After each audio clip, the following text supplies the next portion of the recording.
ನಾನಿವತ್ತು ಮಡಿಕೇರಿಗೆ ಹೋಗ್ತಿರ್ಬೇಕಾದ್ರೆ ಕಂಡಂತ ದೃಶ್ಯ ಇದು. ಮಂಗಳೂರು ಮೈಸೂರು ಹೆದ್ದಾರಿನಲ್ಲಿ ಬನ್ನಿಕುಪ್ಪೆ ಹತ್ರ ಒಂದು ಮಿನಿ ಬಸ್ಸು ಮತ್ತೆ ಸಿಮೆಂಟ್ ತುಂಬಿರೋ ಲಾರಿ ನಡುವೆ ಡಿಕ್ಕಿ ಆಗಿದೆ ಮುಖಾಮುಖಿ. 2 ಗಾಡಿ ಉಡಿಸಾಗಿದೆ. ಒಳಗಿದ್ದವ್ರಿಗೆ 4 ಜನ ಸ್ಪಾಟ್ ಆಗಿದ್ದಾರೆ. ಇನ್ನು ಮಿಕ್ದವ್ರಿಗೆ ತುಂಬಾ ಗಾಯಗಳಾಗಿದೆ. ಎಲ್ಲ ಆಸ್ಪತ್ರೆಗೆ ಹಾಕಿದ್ದಾರೆ. ಮತ್ತೆ ಇಲ್ಲಿ ಹೆವಿ ಕ್ರೌಡ್ ಆಗಿದೆ ನೋಡಿ.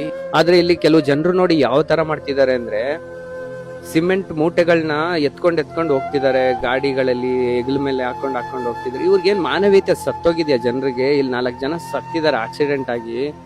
ಆದ್ರೆ ಸಹಾಯ ಮಾಡ್ಬೇಕು. ಸಿಮೆಂಟ್ ನಲ್ಲಿ ಎತ್ಕೋಗಿ ಎಲ್ಗ ಹಾಕತ್ತಾರೆ? ಏನ್ ಮಾಡಕ್ಕಿದು? ಇಂಥ ಚಿಲ್ಲರೆ ಬುದ್ಧಿ ಇರಂತ ಜನ ಈ ಸಮಾಜ ಎಲ್ಲಿಗೆ ಹೋಗ್ಬೋದು ಈ ತರ ಆದ್ರೆ?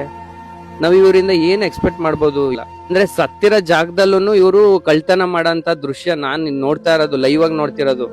ನನ್ಗಂತೂ ತುಂಬಾ ಲಿಟ್ರಲಿ ಬೇಜಾರಾಯ್ತು. ಏನ್ ಹೇಳ್ಬೇಕು ನೀವ್ ಹೇಳಿ ಅಪ್ಪ.